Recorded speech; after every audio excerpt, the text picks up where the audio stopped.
Presentation of Fox Sports. We are Blackboard. We are Houston.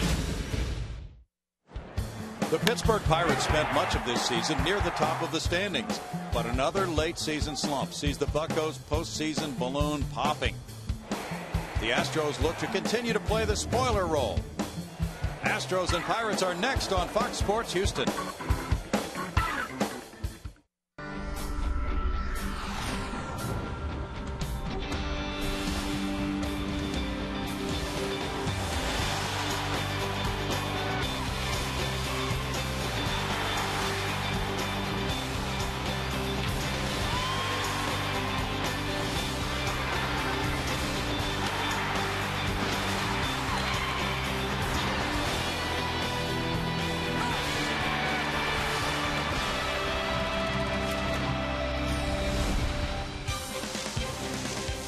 Live from Minute Maid Park in Houston, Texas, Fox Sports Houston brings you Houston Astros baseball. Tonight, the Astros open their final homestand of the season.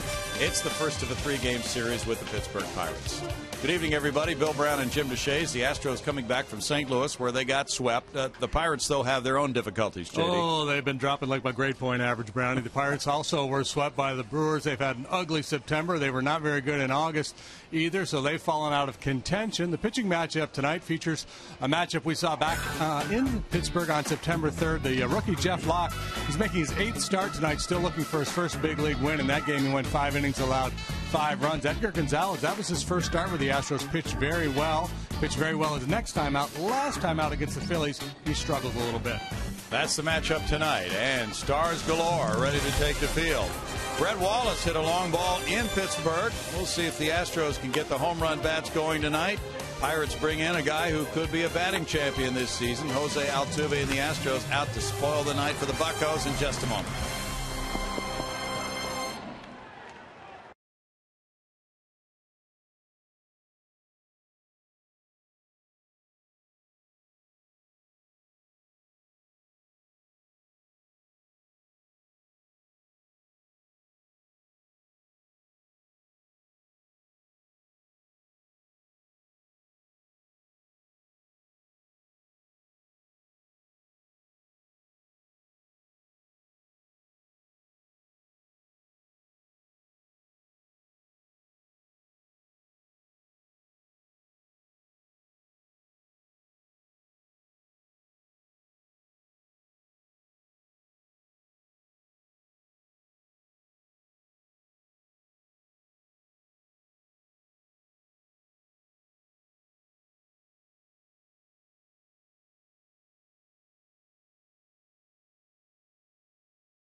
Pirates take on the Houston Astros in the last series matchup between the two as National League foes.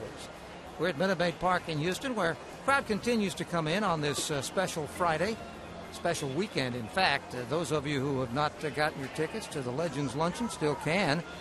Just go online to Astros.com. That's going to be at 11 o'clock tomorrow. Many of the great legends in Houston baseball history we on hand. And there are a few seats available, so check it out. Meanwhile, we're waiting for the Astros to take the field, get this game underway. And when they take the field, it won't be the Astros. It will be the Houston Colt 45s on this Friday, wearing the Colt 45 home uniforms as we continue to celebrate the first 50 years of Houston Major League Baseball. There you see them. And they've got the revolver. Well, there's one that doesn't have a revolver on it. Whoa. How does that happen? Whoa, Doctor, we have a developing story in the Astros dugout. Well, somebody has no revolver, so he has no ammunition. He won't be very happy. Let's take a look at the first pitch. That was thrown by one of the all-time greats, if not the greatest Astro legend, Craig Biggio. And he's going to fire this one, of course, and that's going to be nothing but close. Close. When you're retired, you always lose your arm. Catching, of course, Altuve, who hopes to be also one of the all-time great second basemen. As the Astros prepare to take the field, Biggio will sit back and watch this game like the rest of us. And let's go to the booth. Bill Brown and Jim Deshaies. Thanks, Greg Lucas. And a beautiful night it is in Houston with the roof open. It's 84 degrees, humidity 45%. The wind is calm. And yes, it's one of those gorgeous nights, so the roof is open. The Astros actually have a winning record with the roof open in this ballpark this season. And here's the Pirates batting order, brought to you by Hyundai. It's Starling Marte leading off in left field. Clint Barmas, the former Astro, at shortstop. Then it's Andrew McCutchen in center field. Garrett Jones, the right fielder. Gabby Sanchez at first base. Pedro Alvarez at third base. Michael McHenry's the catcher. Brock Holt at second. So Walker was the original starter at second, so he was scratched. Jeff Locke is the starting pitcher. For the Astros tonight, or the Colt 45s rather, it's Edgar Gonzalez. And since joining the club, he's made 3 starts, 2 good ones, 1 not so good, and gotten the expected results. 2 wins, 1 loss, 4.40 ERA for 14 1/3 innings of work. He's walked 3 while striking out 13. Defensive help comes from that trio in the outfield. Barnes, if you haven't seen it yet, Google it, YouTube it. Made an unbelievable play in St. Louis yesterday. Chris Snyder's the catcher. Dominguez, Lowry, Altuve, Wallace cover the infield. I mean, that was just a spectacular play by Brandon Barnes. He had a good day at the plate, so he gets another start here this evening. Eric Cooper's behind the plate with Jeff Kellogg at first base. Tim Timmons at second. Marty Foster at third. Clint Hurdle brings a Pirate club in with a 3-game losing streak. He's 74 and 75. Pirates have slipped a game below 500 for the first time since May 29th. Let's take a look at that sensational catch yesterday by Barnes. This way you don't have to leave your living room. You don't have to YouTube. Watch this. Jump! How about that? As Brandon said tonight around the batting cage, he has a bit of a stiff neck from that. Otherwise, though, it's worth the effort, and he's made 2 catches like that since joining the Astros this year. Tony DeFrancesco ready to get his club rolling with the pitcher Gonzalez just behind the mound now and going up to face Starling Marte to lead it off. Marte had a good game on Thursday, going 2 for 4 with an RBI. He's at 246 with 4 homers. He's driven in 16. As the leadoff man, he's hit 278 and he's driven in 15 in 27 games leading off. Gonzalez steals, and it's strike 1 for Edgar. The Pirates have dominated the Astros in the season series this year, winning 11 and losing 3. That's in tight. He was showing bunt, and he took ball 1. Fastball, curveball, slider, cut fastball, and changeup are the pitches that Edgar works with. He's not an overpowering guy. When he was younger, he threw much harder, but now he sits right around 90 miles an hour with that heater.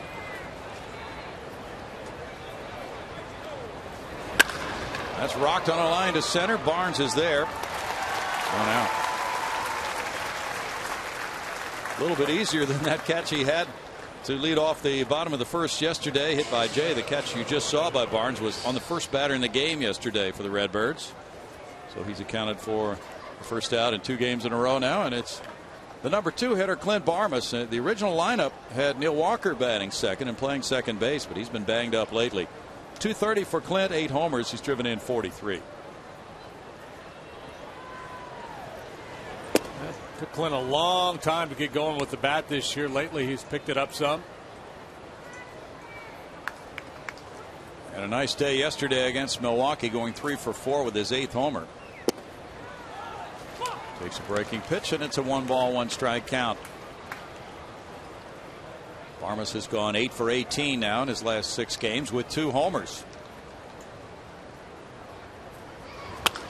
He lines this one, and that's a foul ball. 1-ball, 2-strike count. First of 3 this weekend, and the fans, first 10,000, will get tonight that Colts jersey that you see. Tomorrow night they get the rainbow jersey, and they get the orange striped jersey on Sunday. So they get a full set by the end of the weekend. It's a 2-ball, 2-strike count. Yeah, well, you come all weekend, you won't have to do laundry next week.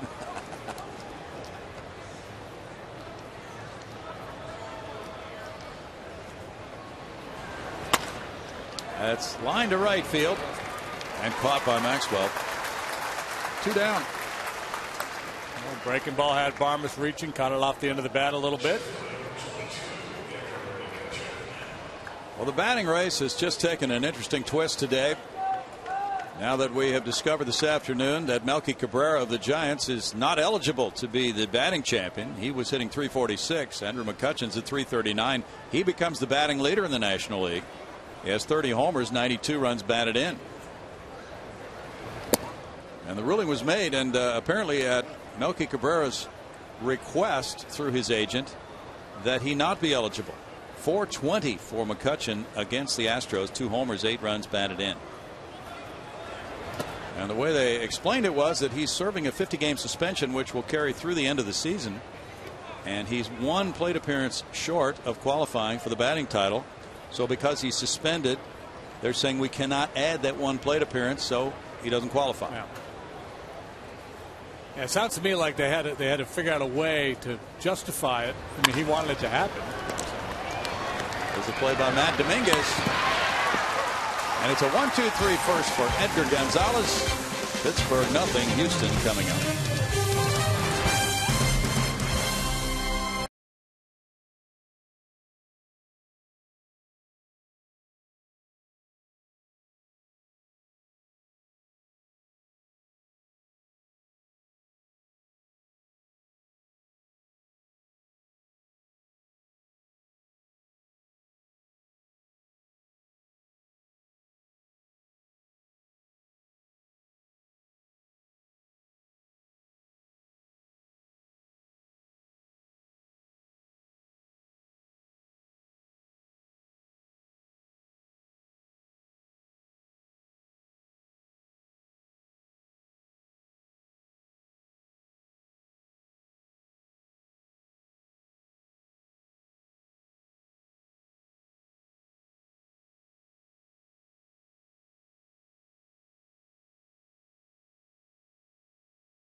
Come up against the lefty lock in the bottom of the first inning with a Hyundai batting order, beginning with second baseman Jose Altuve. It's Brandon Barnes in center field, Matt Dominguez at third base, Justin Maxwell right field. The number 5 hitter is shortstop Jed Lowry, followed by first baseman Brett Wallace, left fielder J.D. Martinez, catcher Chris Snyder, and pitcher Edgar Gonzalez. Well, the young lefty is on one with a 5.49 ERA. He's only walked 2. He struck out 15 and 19 in the third innings of work. Speed to burn in left and center. Alvarez has had problems down there at third base. You know about Barnes. He's solid, as is Holt. Gabby Sanchez can really pick it over at first base. McHenry very good at blocking balls. Not so good at throwing out base runners. That's been a real problem for the Pirates this year. Pretty night out there in the distance. Jose Altuve settles in. 291, 5 homers, 34 runs batted in for Altuve. He's hit lefties exceptionally well. A strike one from the lefty lock, which makes him relatively unique on this Astros club. They've really struggled against left-handed pitching. His average is .356 against guys who throw with their left hand. Lock misses there, and it's a 1-ball, 1-strike count. Altuve has scored 78 runs. Jose went 4 for 13 in this series at St. Louis.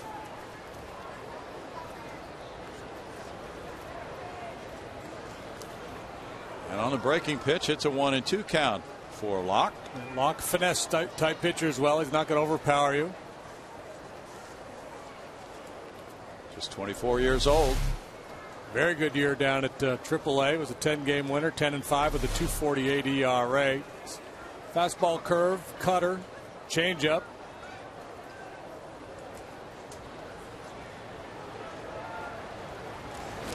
And that one's in the dirt, but he got Altuve to swing and strike out. One down for Locke. Does a nice job dropping that 2-strike curveball right at the back of home plate. Good tight breaking pitch, and that's the reputation. That's his best pitch, that curveball. He does have a real good changeup also. Brandon Barnes comes up next at 219 with 1 homer and 7 runs batted in. Brandon in the St. Louis series was 2 for 4 with an RBI. That was yesterday's game. There's strike one. He was quite a football player in high school, and then he had a scholarship offer to go to UCLA coming out of high school. But UCLA had a coaching change, and the scholarship offer was withdrawn. So he decided to play at Fullerton Junior College. And he was a free safety and wide receiver, and then decided to move on to Cypress Community College, where he was playing in a baseball tournament. Some of his old friends from high school, and had a big tournament. He hit 8 homers in 12 games, and his friends said, well, you need to come back to baseball now. And that's what turned him in that direction. And it's worked out very well for Brandon Barnes. Yeah, especially if he can establish himself here at the big league and stick around for a while. Been a long journey, a lot of minor league ABs before getting this opportunity this year. He's really stayed with it. He punches this one on a line. He stayed back on that breaking ball, which was up and right in his wheelhouse. He takes the 0-2 pitch for a single to right.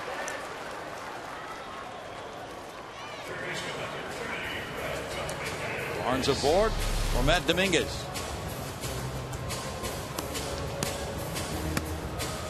Good solid approach there by Barnes. Certainly with his speed capable of stealing a bag. And as I mentioned, the Pirates have had all kinds of problems throwing out base runners.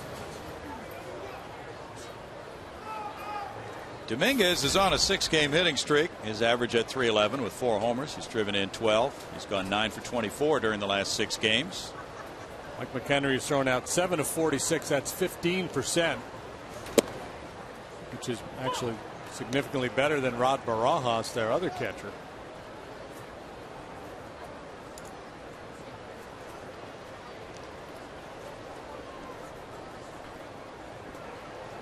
Hey, Dave Clark's rocking the old-time socks down there. Looks sharp, doesn't he? Nice, Clarky.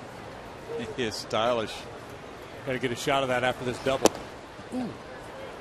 No balls, 2 strikes. There we go. Check it out. Sweet. He's always stylish. That man could dress.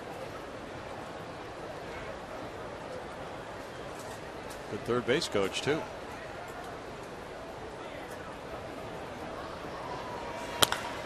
In the air, and the right fielder will come in. Garrett Jones started very deep, but he gets there.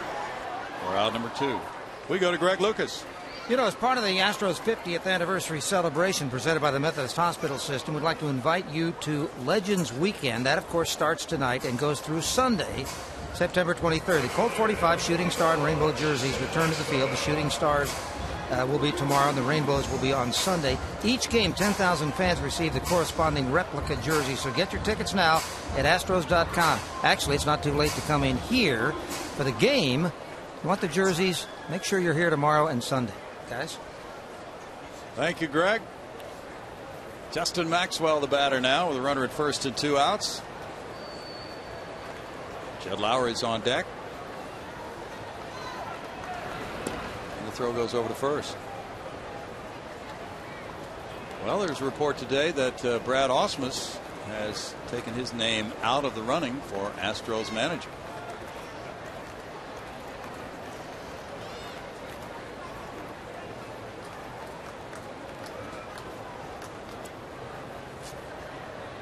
Maxwell had a double yesterday and drove in a run. We lost JD's mic. I knew you wanted to make a comment, but 235 for J-Max, 16 homers, 49 runs batted in. I knew you were talking. We just weren't hearing you. Can you hear me now? We can hear you now. Can you hear me now? Yeah. Are you there? Can you hear me? Can you hear me now? Yeah. You were talking about Ausmus taking himself out of the running. He took himself out of the running before many people knew he was even in the running. Right. He interviewed. It was kind of stealth-like the way that happened. So we thought maybe he was that famous sleeper candidate that everybody was wondering about. It's 2 balls, no strikes. He's busy right now with Team Israel, but he said it was for personal reasons that he was withdrawing his name from consideration. You know, when you change headsets and you cough, you should hit the cough button on the spare box as opposed to the color box that you were on earlier. I was going to say, your mic is not on when it's supposed to be, and it's on when it's not supposed to be now. I hit the wrong button. Mulligan. Okay. It's 3-0. You know, we were just talking, though, about how successful it's been for Mike Matheny in St. Louis this year and Robin Ventura with the White Sox, and could have been for Brad as well. Had to have been a very strong candidate. He is. Yeah. If he, ultimately, if he decides that's something he wants to do, I think he'll get a chance, and I think he'll be really good at it. Runner going, no throw. It's ball 4. Maxwell takes the walk, and Jed Lowry bats. Mike McHenry making his case to Eric Cooper. Pitch was over the plate, and Cooper deemed that it was down a little bit. It was close. Home run ball has been a problem for this young left-hander. He's allowed 5 home runs already in his 19 innings. Brett Wallace hit a 3-run blast off of him up in Pittsburgh when we were up there earlier this month. So that's the thing. Be patient, get some base runners, and maybe somebody can pop one here and get a nice early lead.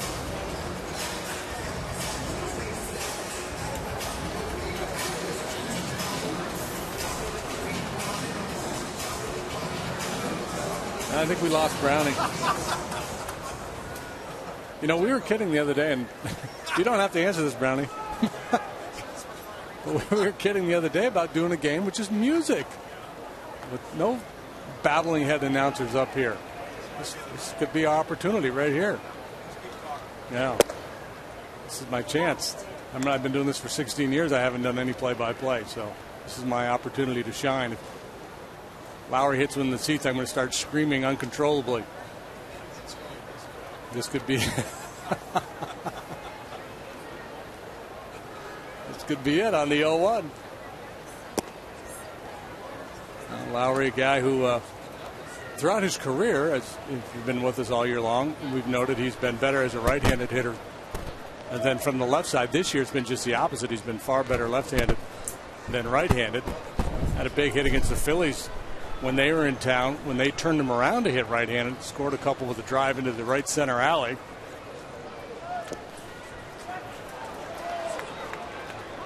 Again, McHenry, a guy who has earned a reputation of being very solid behind the plate, quick feet. A guy who looks like he was born to be a catcher. And the aforementioned Brett Wallace is on deck waiting for his chance at Locke. And Locke is another one. He's one of those guys as the reverse splits apply to him. Left-handed hitters have hit for a very high average against Locke, at least here at the big league level this year. And it's only been a handful of starts.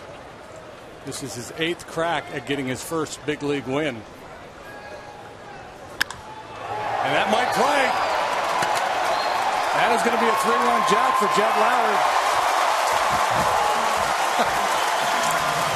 This is easy, man. Put me in this driver's seat.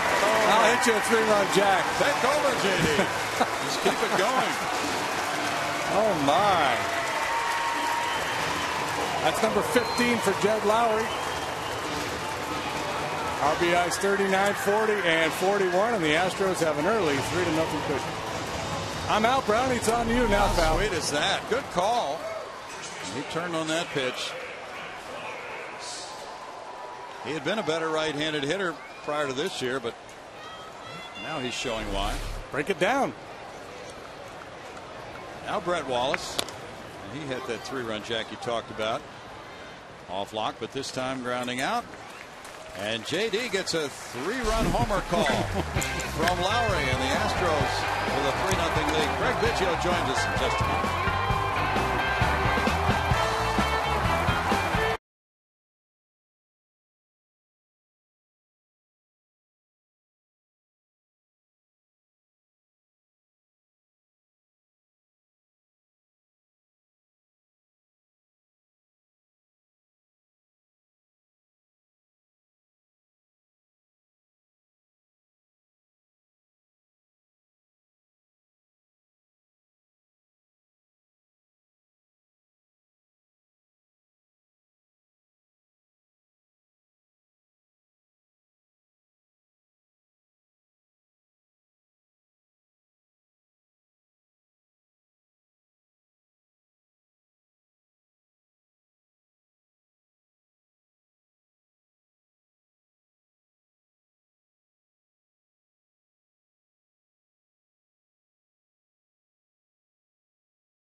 Pitch tonight. It's always a pleasure, and we've been seeing a lot of you this year because you've been around for interviews and things of that nature. How's it going? It's going very well, to be honest with you. I mean, I'm you know, this is a unique situation that we're in right now. Obviously, the state of the organization, and it's getting better. That's why this next piece of the puzzle is just very, very vital for us, and that's why it's. I was very happy that Jeff asked me to get on board and try to and be involved in this, and I think it gives a nice perspective on things and another opinion at times. You know what I mean? So I think the relationship that we've been able to work with Jeff and George has been great, and I've enjoyed it. Now that your buddy Brad Ausmus has bowed out of the running, aren't you sorry you can't bust his chops? Oh, I can bust his chops anyway. I mean, he's Team Israel right now, but he's 2-0, and he's getting ready for the. I think he's getting ready for the semis now. So he's working on that Manager of the Year award. He's sitting on his record, isn't he? He doesn't want to put it at risk. Well, sooner or later, you're gonna have to play Team America. So. Okay. Jared Jones with good numbers, 23 homers, 77 runs batted in. Well, it is a very important decision that you've been working on. And there's the tag by Gonzalez coming over and making sure he put a hard tag on Garrett Jones. So take your time, get it right. I'm sure that's what you guys are talking about when you meet. Well, there's no doubt about it. I mean, you know, I've had a lot of managers that I've played for. I've seen it from the other side, looking across the field and seeing a lot of great managers. And This is so for this process and the state that this organization is in right now. This is somebody that's going to have a big, vital role for the next 3 years until we get our players a little bit older and a little bit wiser. You start developing some leaders in that clubhouse, and a lot of the things that we were fortunate to have for a long period of time. So, for obvious reasons, we're in the state that we are, but so far, things are on the rise. The minor leagues are getting better. The draft was a good draft from everybody's perspective, and we'll find out 3 or 4 years from now how that turns out. And then once again, we put ourselves in a situation with the new draft rules that we have a lot of money to spend again for this year. In that 91 season, the Astros lost 97 games, but they quickly got better. You had a lot of good talent that was emerging, and that would be nice to see that here. There's no doubt about it. I mean, I think we had it was 97 losses that year, and we didn't want to lose 100. We just didn't know how to win. And then we lost 88 games the next year, I think it was, and then 77 the year after that. And and then the next year, and then after that, we had a run of, the second best record over a 10-year period. And that's a pretty impressive statement when you're talking about a middle market club coming from Houston. We had a better record than, either the Red Sox or the Yankees. And obviously they got bigger payrolls. So it's been, we've been down this road before. I'm excited with Jim and his management team, and then obviously Jeff and his team that he's put together, that we're back on the right track. And it's just going to take a little time, a little patience. And our fans understand that. There's no doubt about that. So you've been involved in the interview. Have you been part of all the managerial interviews? Have you sat in on all of them? Yes. Mm-hmm. So so obviously you played for a number of different guys. So I'm guessing you go in there and you say, here's what I liked about the guys I played for, here's what I didn't like, or, did you have specific issues that you would address with these guys? Well, there's certain issues that I have certain questions for that I want to ask that need to be attended to right now. And obviously, for the expertise that I've seen from different strategies, from different managers, from, Larry Durker to Phil Garner to Jimmy Williams, everybody had their own style or their own, thumbprint, if you want to say. So I've learned a lot, and managers got to develop their own thumbprint per se. And then, but a lot of the baseball questions that I have are from questions that, how are you going to attend to this right now? And then obviously, if you're being interviewed, obviously X's and O's, you should pretty much be okay with that type of stuff. But those questions get addressed also. But there's just a lot of responsibilities that are going to come about for the next 3 years, and having a lot of different managers that I've played for. It's really it's taught me a lot on how I've taken certain pieces from certain guys that I really liked and certain things I couldn't stand. And then you start, posing your questions out there and see the type of person that, one of these guys is going to hopefully turn out to be. 1 ball, 2 strikes to Pedro Alvarez. It's a fascinating process. So you bring the player's perspective into these meetings. And you've been up here a lot. And so you're going to be around Jeff a lot in the front office, and probably learning a lot, too, about the business of the game from this perspective versus down there. I imagine it's been a lot of fun for you. You know what? I mean, it really has. I mean, I look at what Nolan has done in Texas as far as, his involvement, where he's taken a really good organization to an organization now that's been back-to-back World Series teams. And that's just developing. There's a team unity that you're going to have from the front office perspective that you also have from the clubhouse. We all have to be working together, as far as it's not going to be the players versus the front office or the staff versus the front office. We have to be all in together, and I think it takes to have a baseball person on the other side also to be able to develop those relationships and develop that trust that, hey, we're in this thing together, and at the end of the day, that's what we're trying to get, one of those flags that are hanging on the wall out there.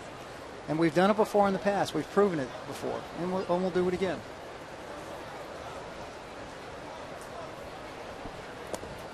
So not to put you on the spot, but I wouldn't expect anything else. Everybody's running around town. We want Biggio to be the next manager. So let's not even say the next manager. So you're doing this up here. Right.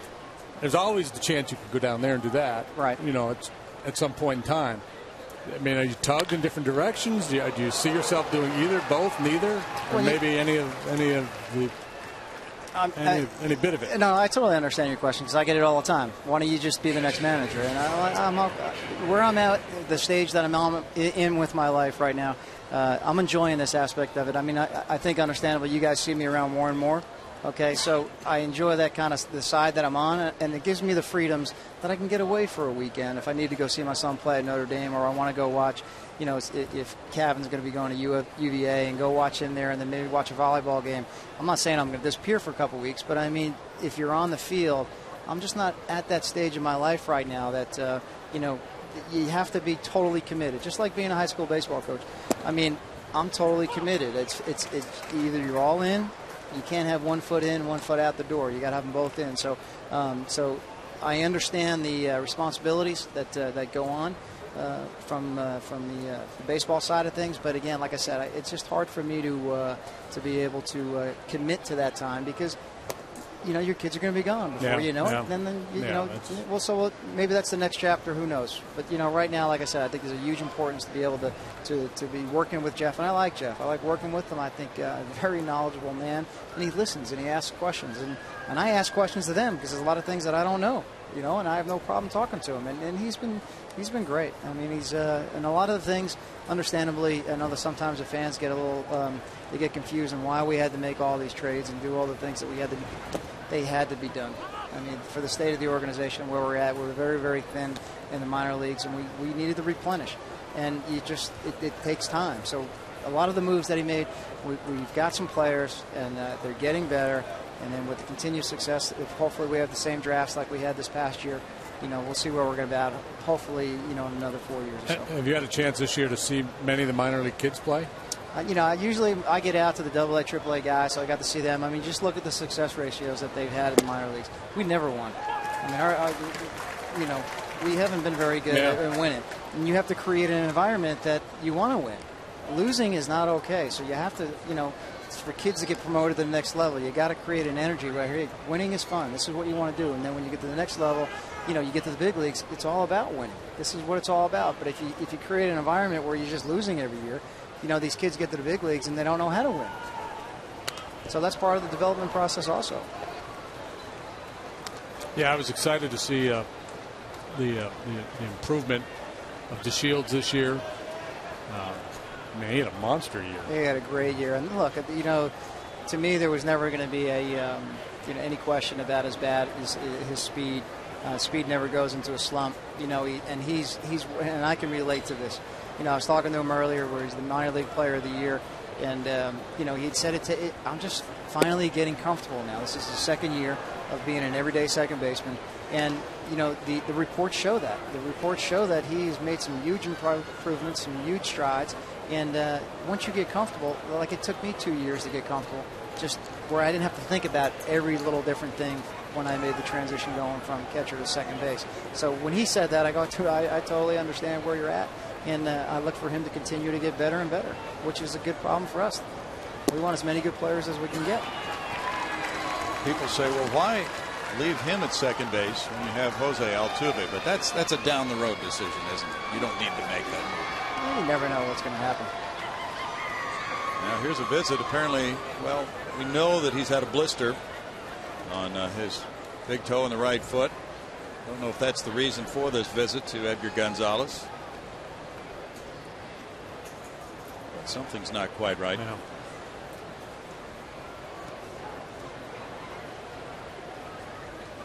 There's a guy who really wants it badly, and the last thing that he wants to do is come out of a game now in September when he's trying to secure a job for next year. No doubt about it. And that's what you want. You want a guy trying to, hey, I'm okay, Tony. I'm okay. Let me stay. Let me do my thing. And then obviously Tony's got a tough decision to make.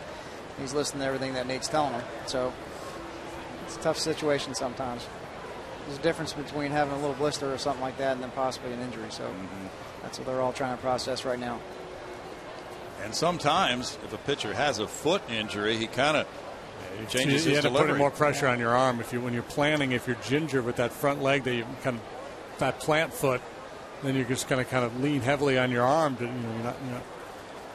mean, you can just imagine throwing anything when you step and throw if you can't put your weight down on that front side.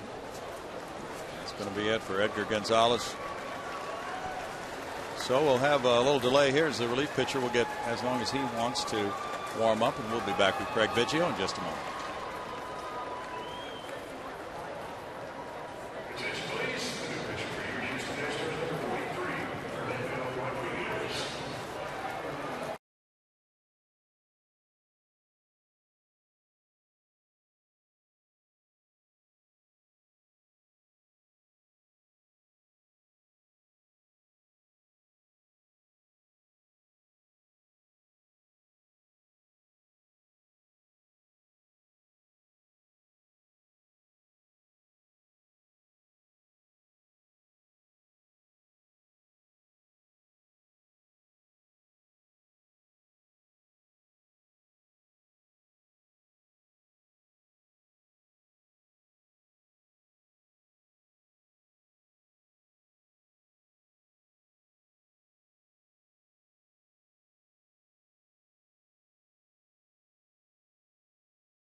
ATU by Miller Lite. Something else you need to look forward to, and there's still available tickets, is the Astros Legends Luncheon. That's going to be tomorrow at 11 o'clock. Here's some of the alumni scheduled to attend, including the guest in the booth right now, Craig Biggio. They'll be on hand, and will you? All you got to do to get a ticket is visit Astros.com with full information. Again, it starts tomorrow at 11 o'clock. It will be in the station, train station, in the rotunda there, the center part. And it should be a lot of fun, a lot of stories, and a lot of opportunities to meet some of the Astros greats, some of the members of the all-time 25 roster, and some of those that were listed on our top 50 players for the first 50 years of Houston baseball. Guys? Thanks, Greg. We watched Fernando Rodriguez warm up. He pitched Tuesday night in St. Louis. He's 1-10 with a 5.75 ERA, 61 innings, and you see the numbers there for him. He'll be inheriting runners at first and second and 2 outs. And Brock Holt, a left-handed hitting second baseman, will be the batter. He'll get as many warm-ups as he needs because of the injury to Edgar Gonzalez. And we're talking about plotting the future, though, for this organization with Craig Biggio, who threw out the first pitch tonight and is heavily involved in the planning for the future. Now you go from this season as a base, looking at a lot of young players, and now this winter deciding which ones take and which ones don't take, and then opening up jobs for next year. But how much of that do you think is filling in with some veteran guys who can help win short term? Well, there's it's part of the equation. It's part of the deal where, I mean, Jeff has mentioned it. I mean, obviously we have some money to spend, but you want to spend the right money. You just don't want to bring a guy in that's just going to fill a void just because you want to technically give a name. We found and been down that path before, and giving away some contracts at times.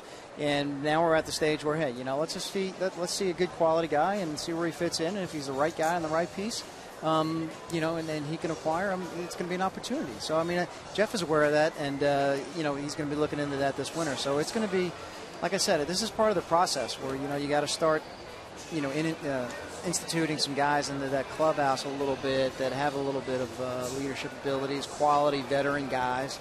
And then you slowly, that's part of adding the pieces of the puzzle and starting to get back to a lot of the history and traditions that we've had that were on those flags on the wall. Right. We were talking earlier about winning in the minor leagues, and that's gone a lot better this year. And it's a huge improvement compared to last year. And at this level, we find young players come up, and it's typical that a young player really just wants to establish his own game, and the winning comes a little later, doesn't it, with a young guy? It does, but you can see some intangibles in some guys where they're angry. Losing is not okay, and that's what I was talking about earlier, where you get into the minor league system where you develop an attitude or a personality where hey, we're just we got to win anyway, and this is okay. It's not okay. You have to develop that winning attitude and winning atmosphere. And then it rolls over into your clubhouse, into the big league team where, I look at this team that's out here. I mean, to me, like I've said it before, we're 20 games better. We've given away that many games, and just by some intangibles and little things. And that's why I'm excited about the future of this thing getting fixed and getting corrected. People have to understand, just have a little patience, and things will work itself out because we've proven it before in the past. Brock Holt from Rice University taking strike one. He's done well at 304 with 3 runs batted in. Coming in for the injured Neil Walker at second base.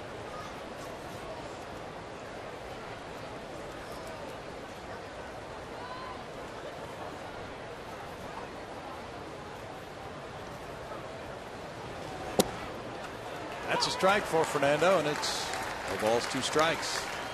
JD, I always felt, though, when you have a pitching change, when you have a new guy come in and he gets as many pitches as he wants, why not bring Brock Amani in to warm him up? Why does the catcher have to see him? Well, it's making the catcher, bring them both in a golf cart. Yeah. And then after he's hot and loose, then you can put the everyday guy back there, Save himself 40 extra pitches. That's a good point. And you warmed up a few, so you can speak as a man of experience on that one. Oh, yeah. We didn't have a Brock Amani when I was catching, so it was kind of, we had me and Stretch Suba. So your off days you were working in that bullpen. You should look over to the dugout and just hold your mitt up. Somebody want to come and warm them up there? Come on, help me out, brother.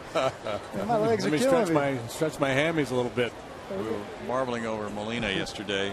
Caught all 3 games in the series. Well, this time of year, you've got to want it pretty bad as a catcher to do that. There's no doubt about it. I mean, look what they're fighting for, and, He's good at what he does. Lowry, nobody at second, and he did not get the out at first. Altuve did not go to second base, and now the bases are loaded. It's ruled a single, but it's a mental error. Well, he was way over, though, too. So is that? He had him shifted way over to the right, so, I mean, it's almost like, I don't know if, if Jose, singled to him and told Jed, hey, man, I'm way over. So this way here, if you get a ground ball, you got to go across a diamond. Yeah, that's kind of a communicational thing to me right there. Mm-hmm. And if he had, then Jed would have known not to look at second, and he would have gotten that throw over to first faster. Well, where he's at right there, that's a long way to go. It sure is. But if he would have went right away, potentially probably would have got the out, but that's just a communicational thing between the two. Mm-hmm. Strike one to Locke now. Has one hit in 6 at-bats.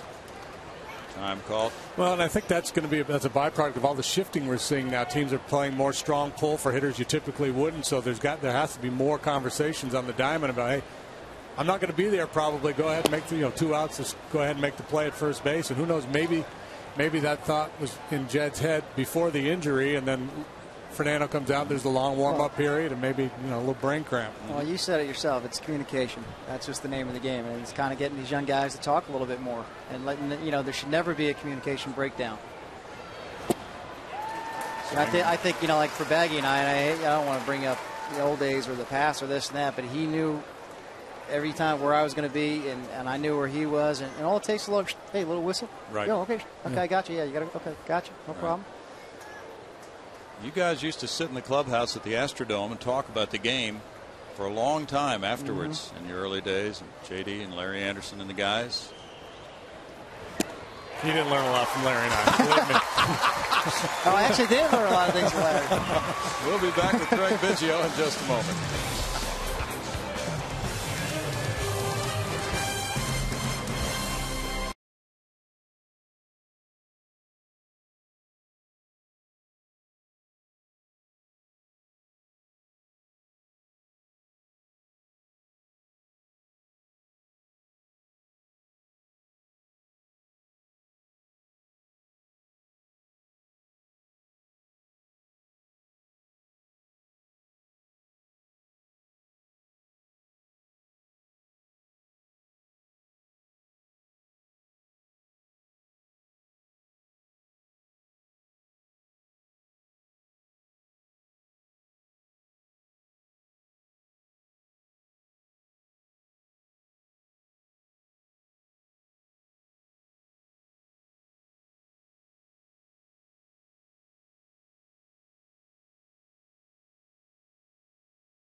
Center making cancer history. It was on September 21st, 1990. The Astros beat the Braves on a 10th inning solo home run by Mike Sims.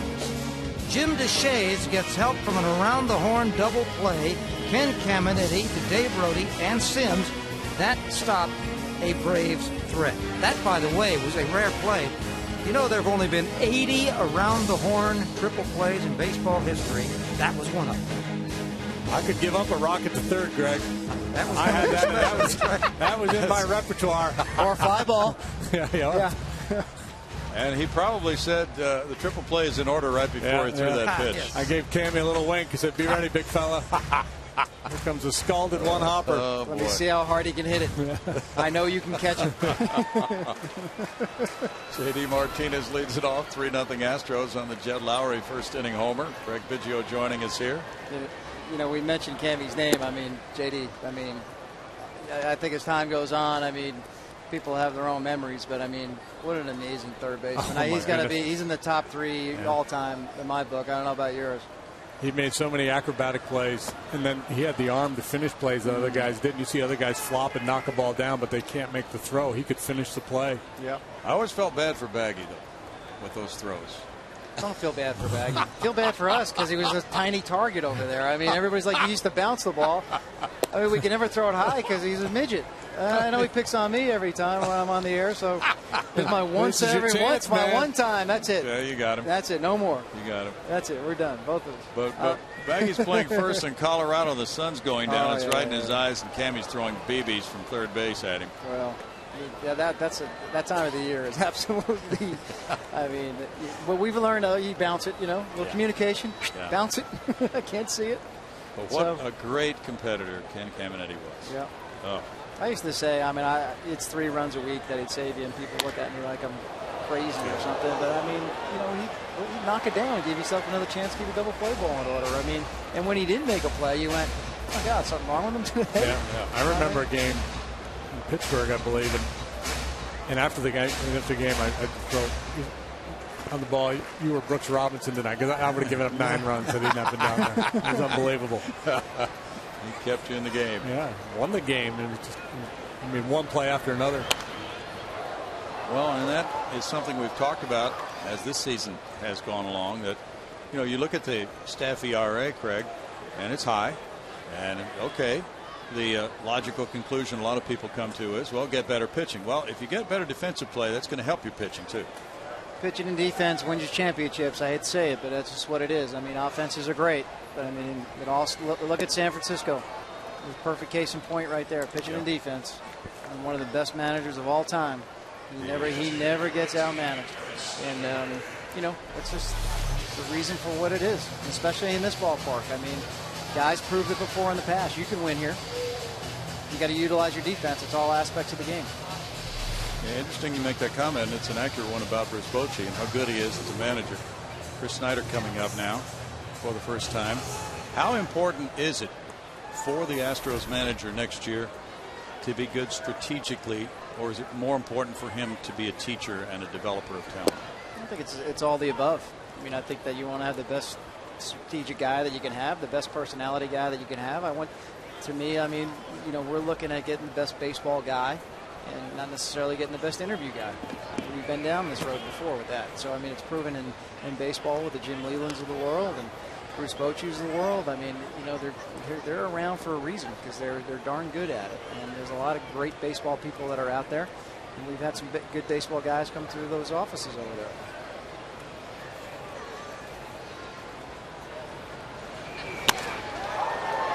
Air toward left center field. McCutchen moves over for it. We haven't even talked much about your career at all. Did I play? I forgot I played. That was so long ago. He's an exec. Yeah. You know, the media guys are kind of like, hey, is that another jacket? I'm like, you know, have you doubled up yet? I'm like, no, I think I'm doing okay. I mean, I got a wardrobe of stuff. I just really never like to wear it. But, you know, you can always dress something up with a pair of jeans and a jacket on. Patty tightened you up. Have you ever made a trip to the Hall of Fame at Cooperstown, New York? I did when I was little, and you know, yeah, and that was a long time ago. So I'm kind of at the stage now that, you know, we'll see what happens. But I mean, it's a magical place right there. Oh, it is a great place. I mean, this game of baseball. I mean, we're so lucky, and it's transformed. I mean, Brownie, you got more years than we do, so you can go back a little bit further. But I mean, what an amazing game, and you never know what you're going to see. And look, these kids nowadays, ability-wise, I mean, you know, there's strong, talent-wise, you know. Mike Trout.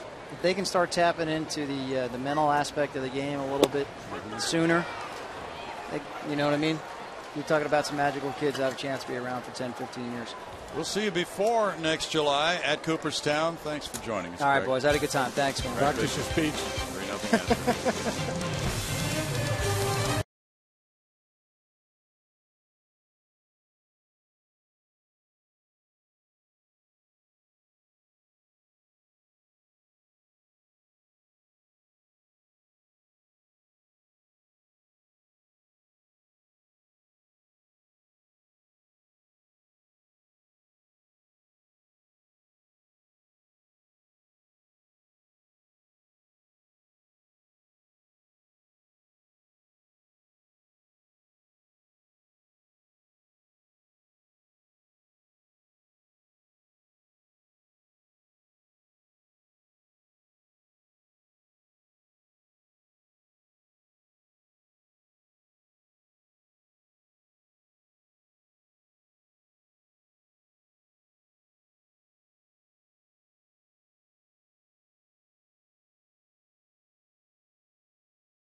on top 3-0 as we move to the third. And at this time, we want to talk about the 2010 draft because it is shaping up to be a very good one for the Houston Astros. And the two guys they took in the first round of that draft have just been named the team's player and minor league player and pitcher of the year. So we want to congratulate Mike Foltynewicz on my right is the minor league pitcher of the year.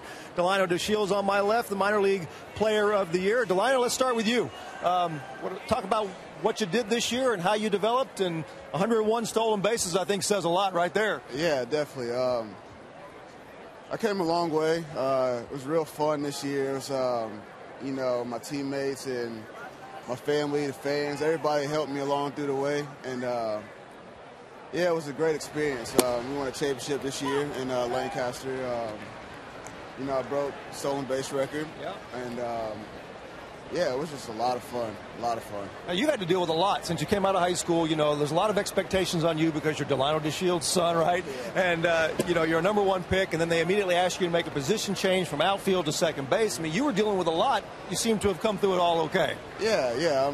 A lot of that was growing up. I had to grow up real fast, and, I took the challenge, and I think I handled it pretty well, and still have a lot of stuff to work on, and I know that, but I'm not going to stop. So, yeah. Keep running. That's for darn sure, right? All right, Mike Foltynewicz, big right-hander. Talked to you a couple years ago when they drafted you, and on that day, I remember your head was spinning a little bit that day. You've come a long way since then. Yeah, I've come a long ways since getting drafted, like you said. Head was spinning, and just getting thrown in there at such a young age, it was hard for me, and I grew up a lot. The mental part of the game really hit me, and I really come a long ways from there, and everything's clicked for me. It's been a lot of fun. Pretty good numbers this year in A-ball, 14-4 with a 3.14 ERA. Talk about how you have progressed as a pitcher coming out of high school and the challenges you faced starting to face, professional hitters. Yeah, I know I just can't just throw it wherever I want it, and I know you got to have a lot of control, got to have a lot of command, and I've come a long ways since I got drafted.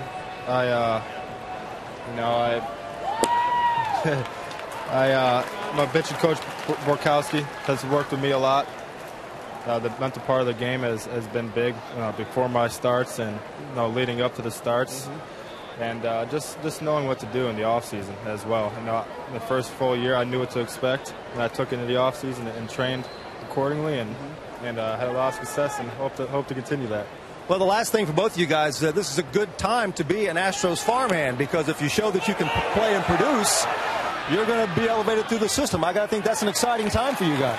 Yeah, definitely. It's so exciting, man, to know what the office is trying to do, build up the minor league system and, move us guys. And, it's not going to be a cakewalk, but, we still got to perform and play well and all that stuff. And, but just to know where the direction is going, it's pretty exciting. Especially for you, Mike. They're always looking for pitching, right? And if you can put up the numbers, they're going to elevate you through the system. That's got to be good to know. It's good to know. And I'm just going to go out there and try to keep continuing to have years like I did this year, and hope all goes well. And it's going to be fun. All right, they are your minor league pitcher and players of the year, Mike Foltynewicz and Delino DeShields Jr. Thank you, guys. Congratulations. Thank you. Brownie, back up to you. Thanks, Bart. Clint Barmas bunted, and then the bunt bounced up in the air and came down and hit him on the back when he was in fair territory, so he was out. And Marte had to come back to first after his single. So one out, and it's Andrew McCutchen at 3:38. Coming up for the second time. He grounded to third in the first inning. Big time year. BP candidate, pitch out, and the runner going, and the throw is there. And the tag by Altuve. And Marte's gone down, so this inning is blowing up on the Pirates after the leadoff single. Now it's 2 outs, nobody on. Astros catchers have been on a nice run here throwing. Castro nailed a couple in St. Louis, as did Carlos Corporon, and now Chris Snyder gets to Speedy Marte on the pitch out, something that Tony DeFrancesco has employed a lot. And this time he absolutely picks the right spot. And as I've mentioned before, it's not always pitching out when a guy's going.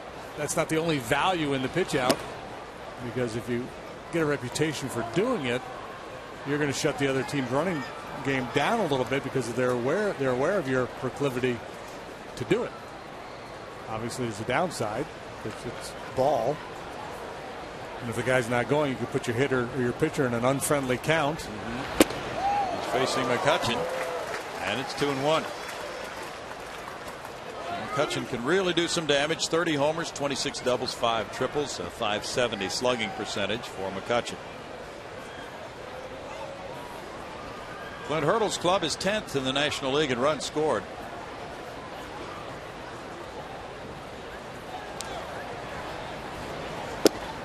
It's in for a strike. That evens the count at 2-2. Edgar Gonzalez went 1 2/3 innings. He allowed 1 hit, no runs. With 1 walk and 1 strikeout, we have not heard the reason that he left the game with the injury in the 2nd inning.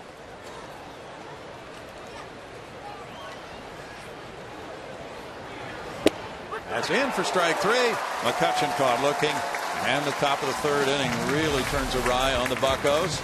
It's no runs, a hit, nobody left, and it's 3-0 Houston.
Astros play at 6:05 tomorrow night, but their big doings at 11 o'clock.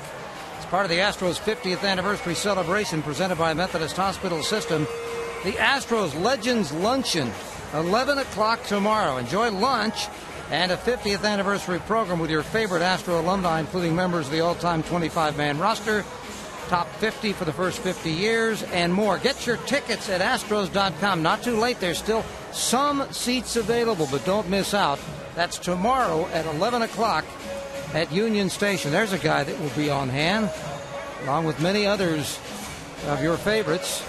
Over the years, there's some of them that are expected to attend, include some that are coming from a few miles, like Billy Wagner and others. Alan Ashby.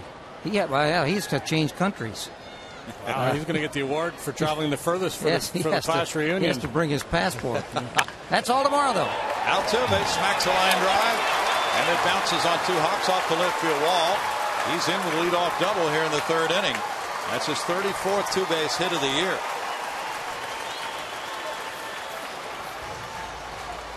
Hit number 3 for the Astros off Locke.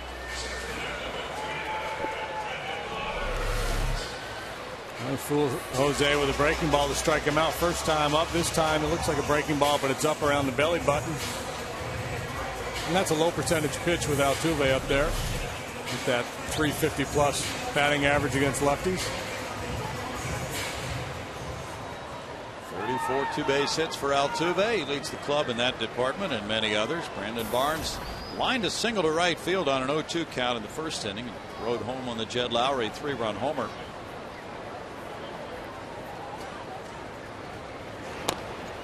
Pushes a bunt and it goes foul. Astros are up by 3. And Dominguez on deck as Barnes tries to get Altuve to 3rd. Brandon had a very good year in the minor leagues. A .321 average in combined time between AA Corpus Christi and AAA Oklahoma City.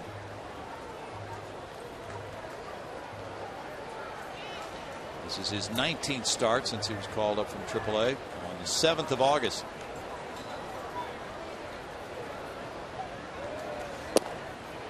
He looks at a strike. That makes it 0-2 for Jeff Locke.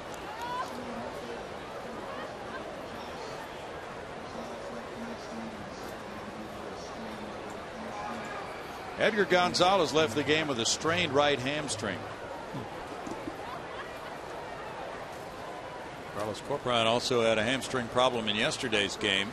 The Astros have several players banged up here in the month of September. 1 ball, 2 strikes. Well, they got about 35 guys, so they're good. Yeah, they're got a lot of well fixed for bodies. Yeah. Tony D used 20 or 21 players in yesterday's game.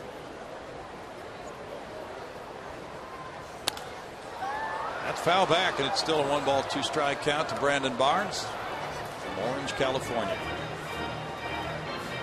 6th round choice in the 05 draft by the Astros. And now here 7 years later, he makes it to the big leagues. That guy just get banged in the head with a bag of popcorn. One of the perils of being a fan. Worst things that can happen.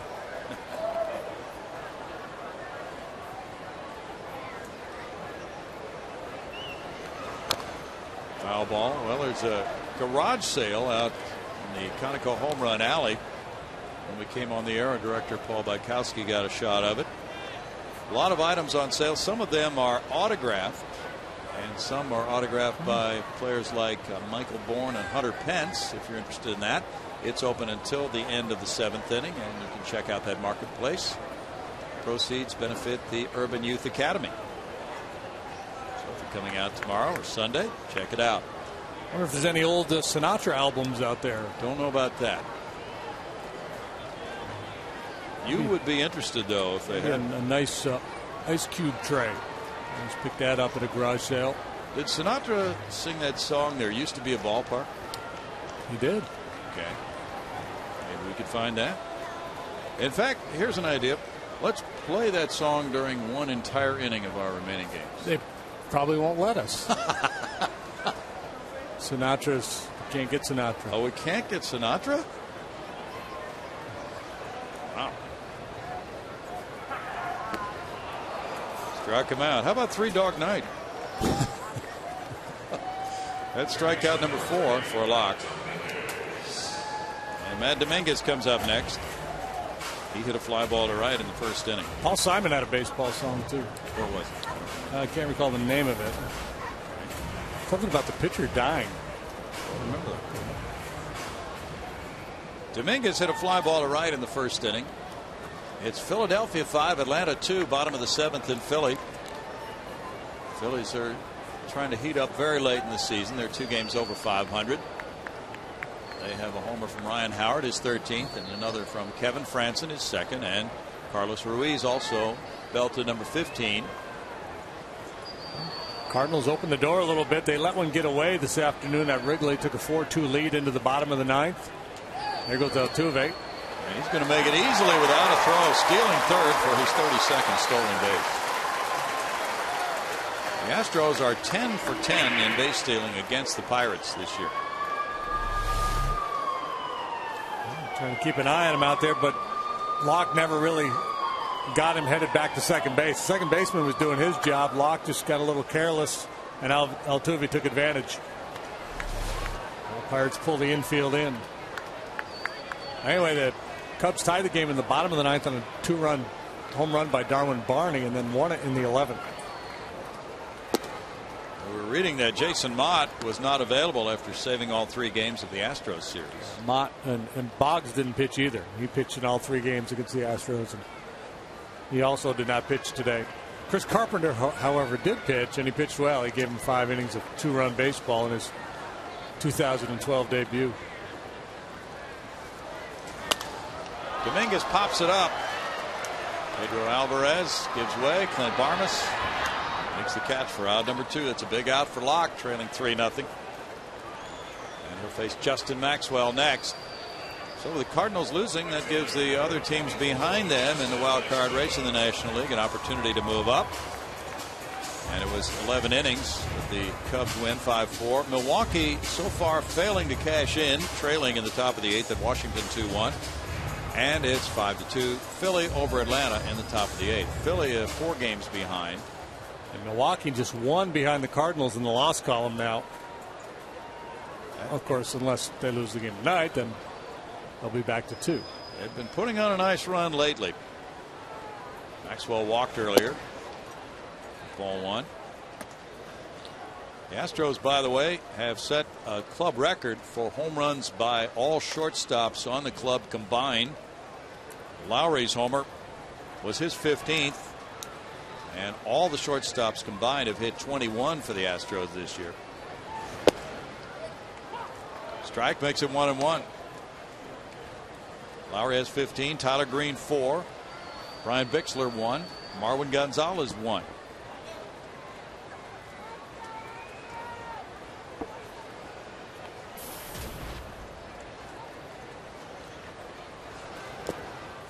Maxwell looks at it. It's a 2-ball, 1-strike count for Justin. He's hitting .271 against lefty pitching this year. Yankees lead Oakland 1-0 after 7 in New York with CC Sabathia twirling a shutout. There was an odd happening early in that game as the Oakland starter, Jared Parker, got a hit down his shirt. Hit by Ichiro. The ball bounced up and it went inside his shirt. 3 balls and a strike. Hopping around up there trying to pull the ball out so he could make a throw and never could.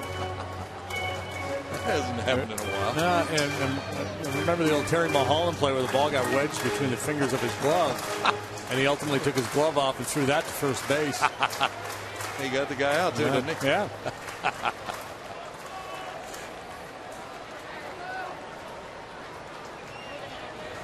So keep your shirts buttoned up when you're in the field. There's ball 4. Maxwell reaching. And Lowry will have a second opportunity to do what he did in the first inning. Just as we promised earlier in the game, it's Miller time, brought to you by Miller Lite. Block trying to sneak a fastball by him in the inner half, and Lowry, with that quick stroke, jumped all over it. Ray Search, the pitching coach, now working his way out to the mound to talk to his young left-hander. They're down 3 already. Very important situation for the Buccos.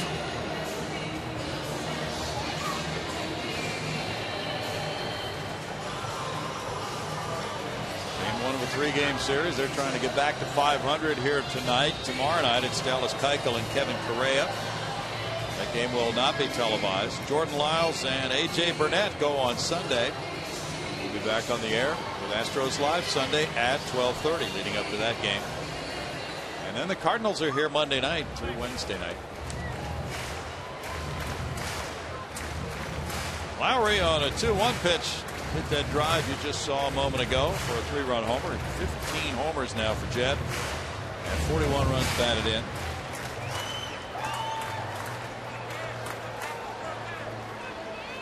Putting a punctuation mark on his season now after being out for about 2 months with a leg injury, coming back and getting meaningful hits in September. That's exactly what he was hoping to do. Way outside for ball 1. Fred Wallace on deck.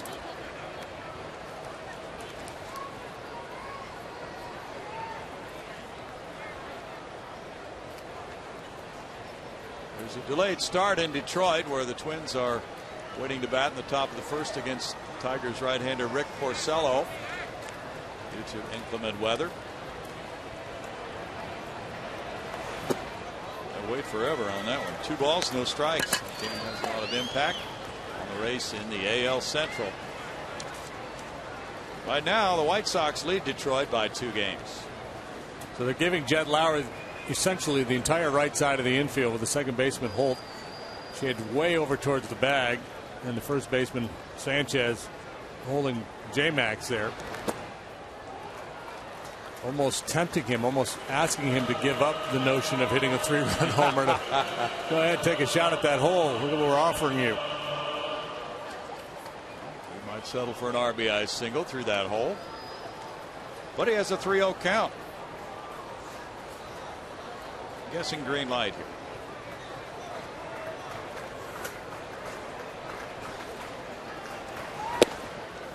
Strike, and it's 3-1 for Lowry. Sean Markham started for Milwaukee. He's out of the game after 6 innings of 2-run baseball. It's Edwin Jackson for Washington, pitching very well tonight with the 2-1 lead after 7 in Washington.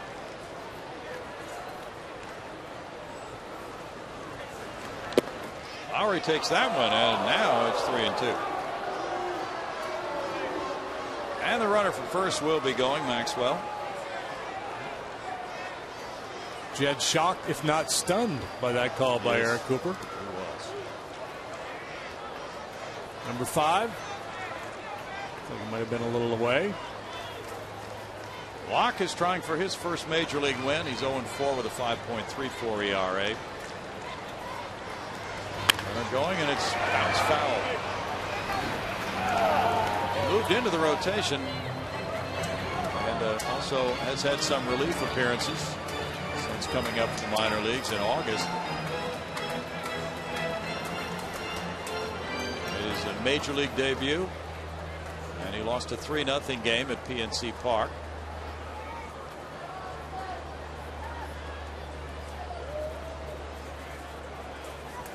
He was 10-5 with a 2.48 ERA at Indianapolis. And it's a strikeout. Lowry was ahead 3-0, and he struck out to end the 3rd inning. Strikeout number 5 for Locke. No runs a hit, 2 men left. After 3-0 Astros.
Tomorrow was Saturday morning. She sure looks like a hometown kid. And she probably doesn't know the score, but the show isn't either. It's about the experience with Emily Reppert every Saturday at 10 a.m. Here's the deal. Tomorrow morning, if you're coming over here for the Astros Legends Luncheon at 11, tickets still available at Astros.com. Set your DVR or your VCR, watch the show, or watch it live. More information at hometownkids.tv. And by the way, I have more information. JD was talking earlier about the Paul Simon song, when the pitcher died. Night Game's the name of it. Opening stanza, there were 2 men down. The score was tied in the bottom of the 8th when the pitcher died.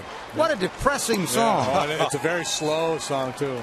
It talks about rolling the tarpaulin out onto the field. Yeah.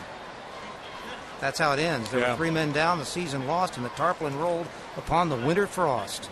Boy. Happy moments, Paul.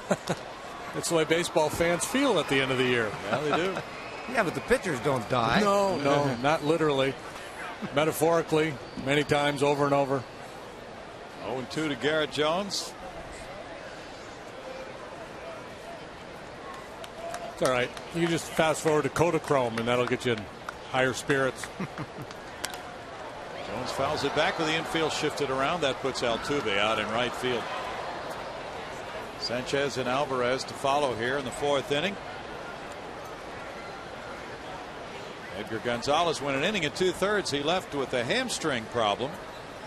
Therefore, he cannot be the winning pitcher tonight. Fernando Rodriguez could be. It's 1-2.